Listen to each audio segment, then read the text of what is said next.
All right. You ready for their exchange on Islam? Ready to Yes. have your mind blown? Yes. All right, here we go, guys. Here we go. Coleman Hughes, Dave Smith. So let's take both of those. One is the sort of why they hate us question, and the Because second we're one is the bullies. the Federal Reserve question. Mhm. Because I think I'm going to try to follow Rappaport's rules, say where I agree first, and then tell you where I disagree and why I disagree. Sure. So when it comes to why, say, Al Qaeda hated us, I agree they didn't hate us because of our freedom, right? That is a line that does very well with Americans in a political context because we love freedom.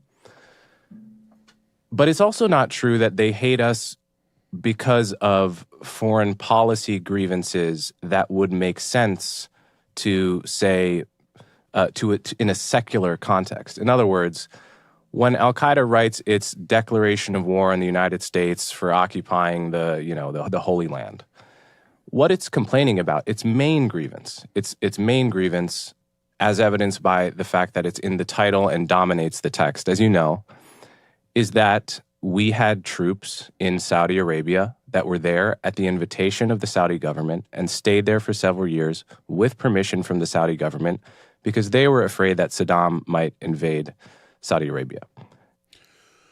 All right, everyone getting that right? So when Al Qaeda is explaining why they hate us, it's, hey, you've got U.S. troops over here in Saudi Arabia. Why? Because Saudi Arabia wanted U.S. troops there to protect Saudi Arabia from Saddam. And the U.S. usually thinks it's in everyone's best interest if other people protect Saudi Arabia to prevent an arms race in the Middle East, like even with Iran, right? Saudi Arabia said, when it comes to Iran getting a nuclear weapon, they said, you guys, the rest of you need to keep them from getting a nuclear weapon because if Iran, this is Saudi Arabia said, if Iran gets a nuclear weapon, we are definitely going to get a nuclear weapon too. We are definitely going to there's no way we sit here while Iran, who hates us, has a nuclear weapon and we don't. So unless you want the entire Middle East going nuclear, I suggest you deal with this. People kind of often overlook that and think it's just the United States and the Jews opposed to Iran getting nuclear weapons. No, you had Saudi Arabia saying, hey, you other nations, you need to deal with these guys and make sure they do not get nuclear weapons, or you're getting this big buildup here. So anyway, it's been kind of the U.S.'s position where, hey, if they want help guarding them, we will help guarding them. That way, they don't start amping up their military, and then we end up with a big more fighting over there than we need. So anyway, what was interesting right there with what Coleman just said. So he's saying, it's not. I agree, it's not because of our freedom. I pointed out, well, it's related. It's related. You're not supposed to have the freedom to criticize Islam. You're not supposed to be dressing however you want. It's not supposed. They do hate that. They do hate that sort of thing. As far as why they really want to terrorize us and stuff, you have a bunch of reasons combined. But what was interesting was he said that's the sort of thing that would appeal to Americans, right? They hate you because of your freedom, man. They hate you because of the Constitution. Freedom. They hate you because of that. That's something, and he says that's something that would appeal to Americans. Wait. That's something that would appeal to a particular kind of Americans, right? And what I wanted to point out is there are other kinds of Americans for whom a different kind of message is going to be appealing. Namely, they hate you because you're so bad and you're mean and you're bullies and you're the oppressors and they're the victims. In other words, that's appealing to, and guess what? That's not true either. So anyway, the point is you can tell people, here's why this group hates you, and different groups will believe different responses just based on what they already think about the world and their attitude towards the United States of America. What's the defining feature of America? Our freedom. So if someone hates us, why is it? Because of our freedom. What's the key feature of the United States? We're horrible bullies and oppressors who just think we're the world police. Okay, why do people hate us? Because we're oppressive bullies who act like the world police. Okay, so that's automatically going to be compelling to you. What's missing from either one of those positions? Actually understanding Islam. Islam. So we're going to make sure everyone understands Islam. We'll actually pull up a couple passages here shortly. Let's let Coleman finish this little spot. Now, the only way that this is a legitimate grievance is if you add the special ingredient of radical Salafi Islam, which says that Christian crusader troops can't be near the holy sites. And by analogy, you imagine a situation like South Korea, where we It's not just, I want to be clear here. So he's interpreting that as Christian crusaders can't be around the holy sites. No, it's actually if you are a non-Muslim and you are making mischief in a Muslim land, you're causing problems in a Muslim land, which keep in mind, the land might actually want you there. Like Saudi Arabia might want you there, but if you are not on board with what a particular group's version of Islam says you're supposed to be doing, then they would regard you as making mischief in a land. That's a death penalty. We're going to look at that. That's a death penalty in Islam. That, yes. So in other words, Dave Smith seems to understand, hey, they get ticked off about us being over there. Yeah, they do. But he doesn't understand why it's such a huge issue. Because keep in mind, someone can invite us in saying, hey, come over here, help us out, help us out. You come over and help us out. And they're like, you got to die. Why? Well, there's a reason. There's a reason. We're invited to put our troops over there during the Korean War. We fought a war. We've kept tens of thousands of troops there for much longer than Saudi Arabia.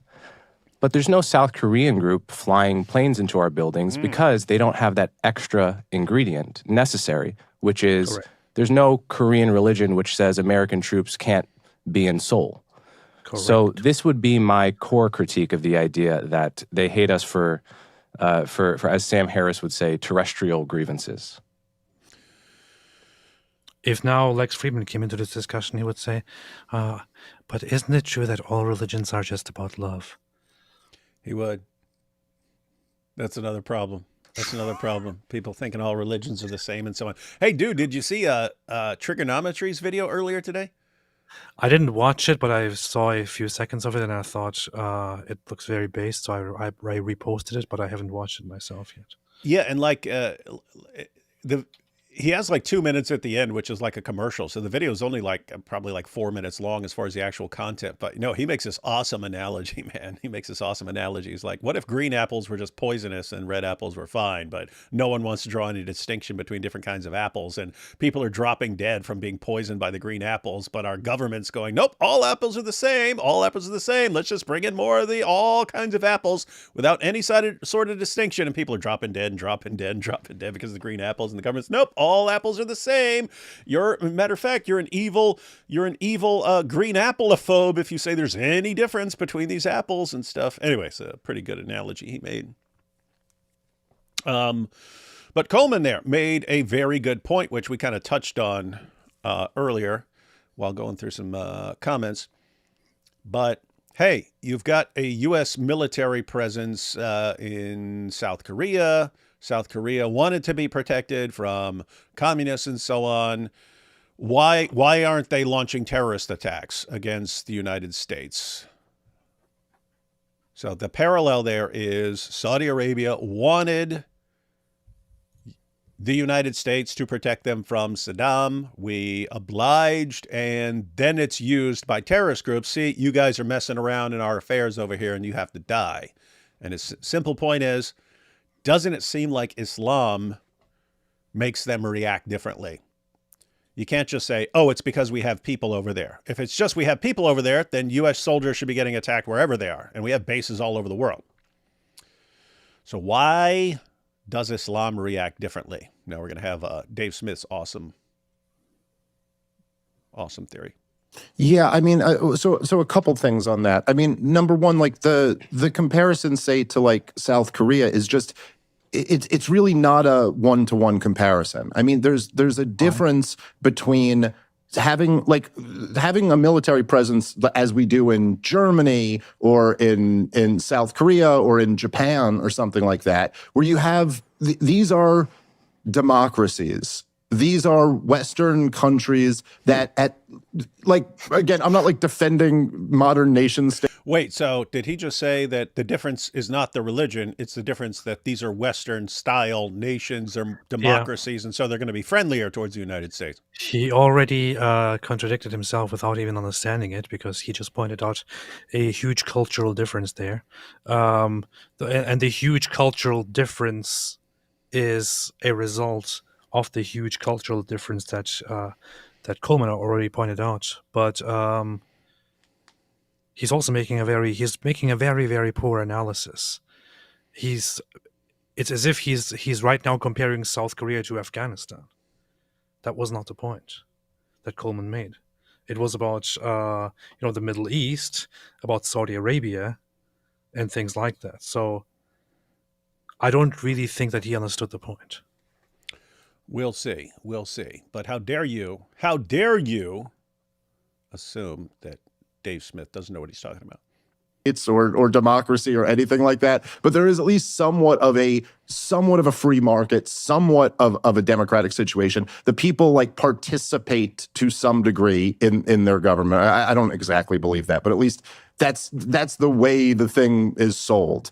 What you're talking about in Saudi Arabia was using military bases. The purpose of the military bases there was for the bombing and blockade campaign against Iraq. And bin Laden, in that letter that you're talking about, laid this out very clearly. Now, I'm certainly not arguing with you that there is like no effect that Islam has on the way that, say, bin Laden or his men were thinking about these things. But if you're talking about, and there's been many books written on this, but if you're talking about like what actually gets people. Many books written on, I can think of one: the Quran, the Hadith, Ibn Ishaq, Tafsir of Ibn Kathir.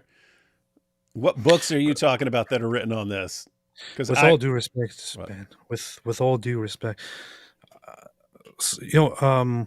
I've listened to Dave Smith several times in the past when he talked about different topics, when he talked about the whole Israel-Palestine war, when he talked about different things.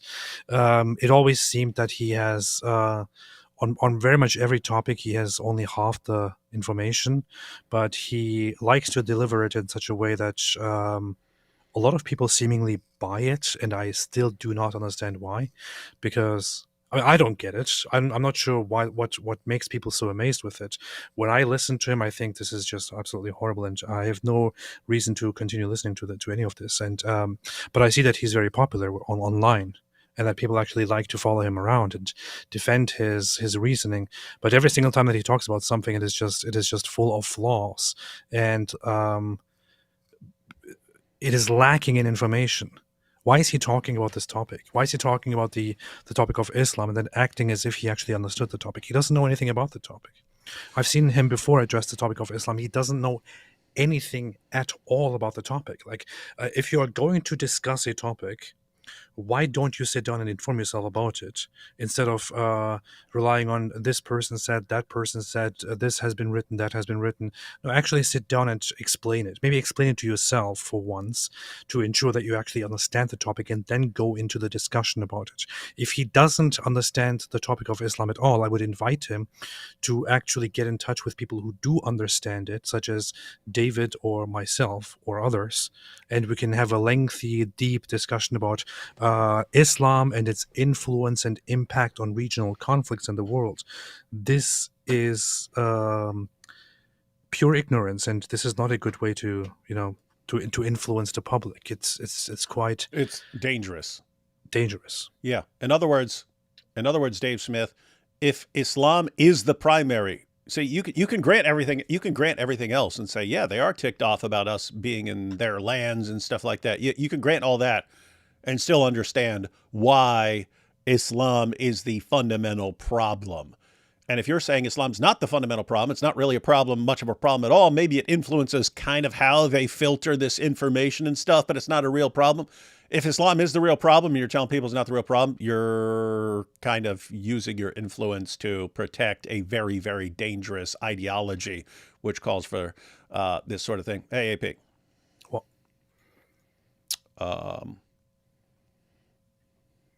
Don't want to go into too much detail right now, but since they're bringing up the topic of being in a Muslim land.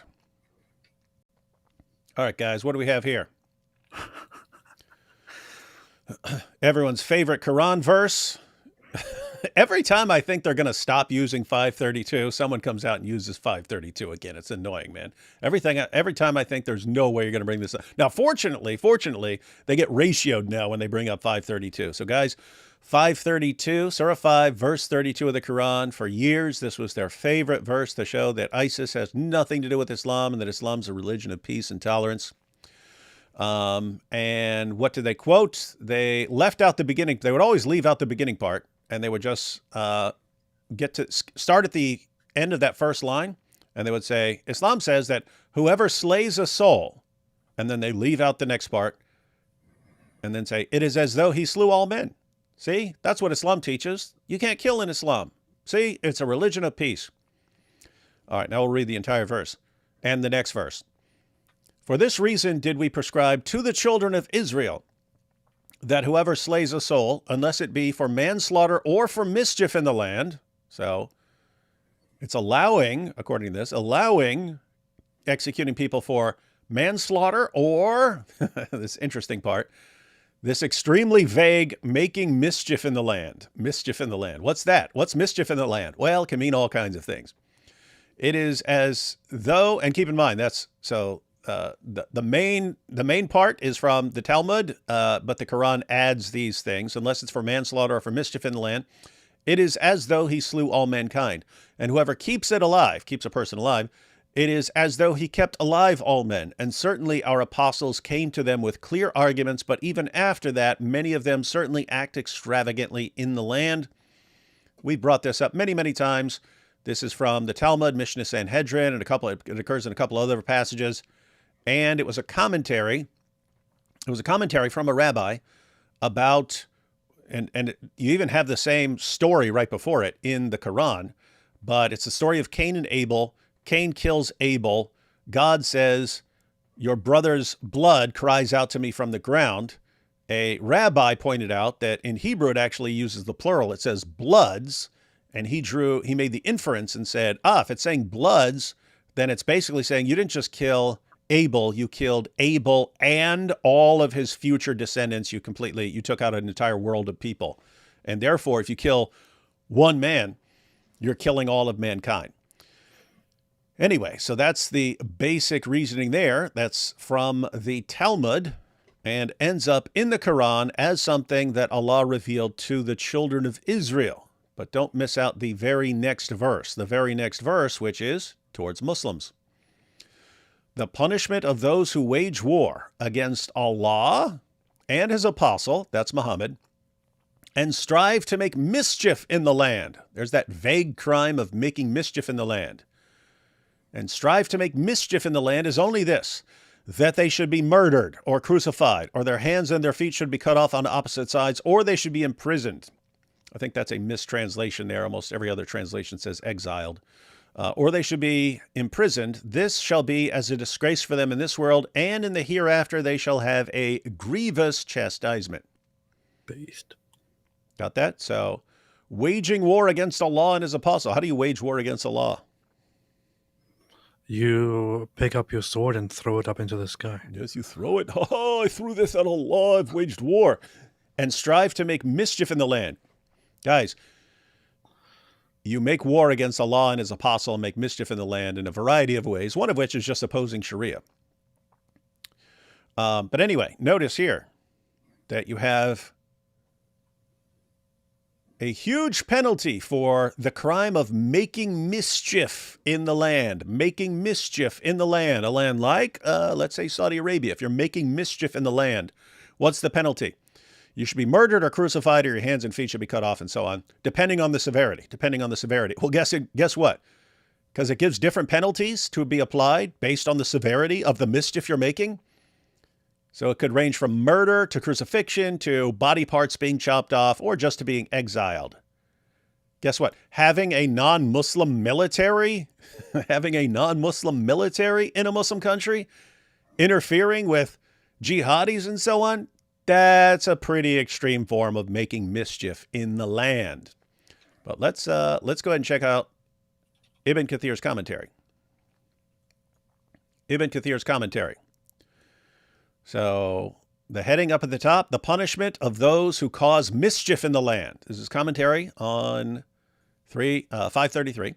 Allah said next, the recompense of those who wage war against Allah and his messenger and do mischief in the land is only that they shall be killed or crucified or their hands and their feet be cut off on the opposite sides or be exiled from the land.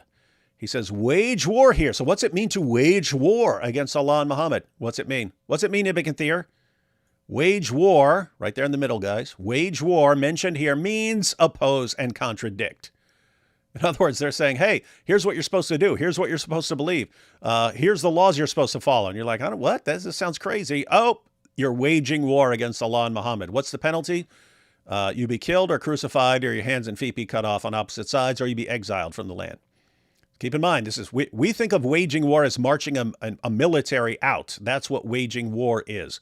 Now, if you're just, matter of fact, let's go ahead and look at what he says here. Wage war mentioned here means oppose and contradict, and it includes disbelief, blocking roads and spreading fear in the fairways, just not believing properly. So guess what? You have a big military of people who don't believe in Islam. You're already making mischief just by not believing in Islam. Mischief in the land refers to various types of evil. That's why there are various penalties for it. So guys, you follow me here? It's a death penalty or something milder, depending on the severity, but for making mischief in a Muslim land. Now, not according to me, just according to Islamic thinking, according to bin Laden's thinking, was the United States making mischief in Muslim lands? Yes. Absolutely, guys. Absolutely, we were making mischief in Muslim lands. We was. Just wanted to bring up one additional point about that. So what's the penalty for making mischief in Muslim lands? Death or dismemberment, crucifixion, exile, depending on the severity. I've already pointed out, having a non-Muslim military in there actually calling shots because you have the powerful military in the area and stopping what jihadis want to do and so on. That is a severe form of making mischief in a Muslim land. No, that's a big no-no. Death penalty. So many choices. Mm-hmm. Kill, exile, crucify, disfigure, and so on. You know? Mm-hmm.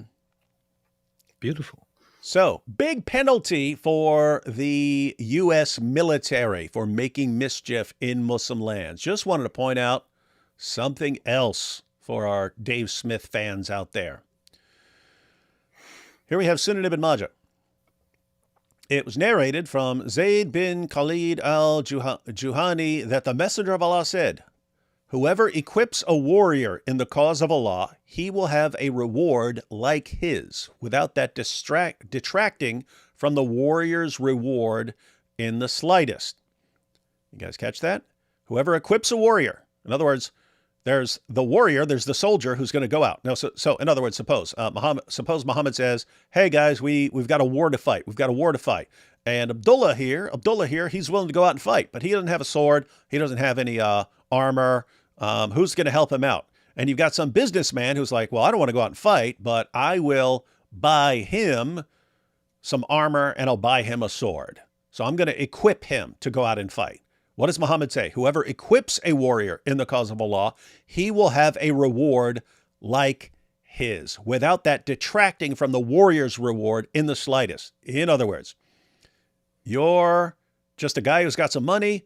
You pay for the person's armor and his weapons. He goes out and fights. He gets the reward of an actual jihadi, but you get the same reward because he couldn't have done it without you. You funded his military expedition for him, and therefore you get the same reward. One more here. This is Sahih al-Bukhari. Allah's messenger said, he who prepares a ghazi, that's a jihadi, He who prepares a ghazi going in Allah's cause is given a reward equal to that of a ghazi. And he who looks after properly the dependents of a ghazi going in Allah's cause is given a reward equal to that of a ghazi. So same idea here.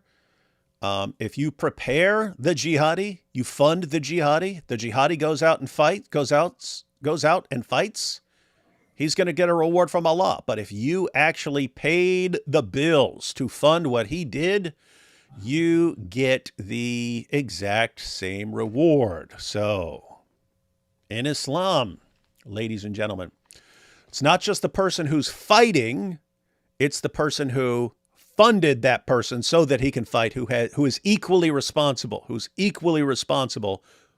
for that person fighting. Why is this relevant? Well, putting all of this together, since Dave Smith and his fans definitely don't understand it, even though a 5-year-old could get this, making mischief in a Muslim land, death sentence if it's a severe type of making mischief in the land. Has the United States made mischief in Muslim lands? Yes, not just in Saudi Arabia by having a military presence there, but by helping Israel, by dropping bombs on various places. The United States military has made a ton of mischief in Muslim lands, according to Islam. What's the penalty for this severe type of mischief making? Death. Death for who? Yeah. Death for the American military who do this sort of thing. But according to Muhammad, not according to us, according to Muhammad, the person who pays the bills for the soldier to fight the battle gets the exact same reward. He is equally responsible. The soldiers can't do it without people funding them. So, not according to us, according to Islam, who is ultimately responsible for the soldiers making mischief in the Muslim lands? It's not just the soldiers. They couldn't do it without other people paying the bills for them.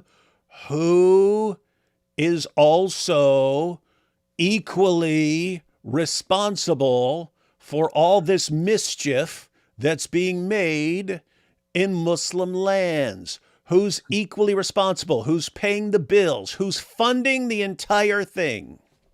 The people. The people. People working and paying their taxes. You work, you pay your taxes go to the U.S. government, who pays the military, which are making mischief in Muslim lands. And so you are equally responsible, according to Islamic principles, you're equally responsible for the mischief as the soldiers, as the military. So who's responsible? U.S. military.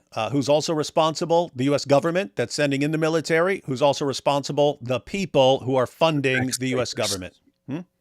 The taxpayers. The taxpayers. So when people were saying back then, oh, it's just because of, I could look up the videos, guys. I could look up the talks I gave on this. But if you go back, people were saying, no, they're just mad at us because of this, and they're just mad, blah, blah, blah, blah, blah. And they're saying Islam would never allow the killing of civilians, so the 9/11 attacks, they don't make any sense from an Islamic perspective. It makes perfect sense from an Islamic perspective. And so I responded to all that just by quoting the Muslim sources. I'll say, no, according to Islam, we're making mischief in other lands, in Muslim lands, and it's not just the military, it's also the taxpayers. And so guess what? The people in the World Trade Center, they're all guilty. They're guilty. They're under a death sentence too. So I said that just from the Muslim sources. And then after I gave a talk one day, a guy came up and he said, what you said is exactly what Osama bin Laden said. It's the U.S. taxpayers who are funding what happens in Muslim lands. That's why they're targets. They're fair targets for jihad. That's brutal. So guys, I just want to point out, Dave Smith his position is we've been bullies to Muslims, and Muslims are just sad about it, and so they're lashing out, and it's totally understandable. Coleman Hughes responds by pointing out, wait a minute, the United States was invited to Saudi Arabia to help protect them, and so if you're just saying Well, Osama bin Laden says, oh, you're in a Muslim land, therefore I have to kill you. And you think that's just what anyone would do. Well, South Korea wanted our help, and so the United States has had a military presence there. They're not trying to kill us. They're not waging terrorist attacks. So why is it different there? And Dave's response was, but they're more Western now. Korea's more like a Western nation, and these other guys aren't. And that's why they're different. Meanwhile, we look at the Muslim sources. There are commands that you have to kill these people, right? It's not just, we're reacting. It's our sources say we have to kill them. We open up the Quran and it says, you have to kill these guys for making mischief in Muslim lands. Who else are we supposed to kill? If we want to get everyone responsible, we open up the Hadith and find Muhammad saying, and it's not just the soldiers, it's anyone who's funding the soldiers. And then Osama bin Laden and co. say, okay, we will obey Allah. And they do what Allah and Muhammad command you're supposed to do against people who are making mischief in Muslim lands. That's when Dave Smith comes along and says, guys, this isn't about Islam. What are you guys, crazy?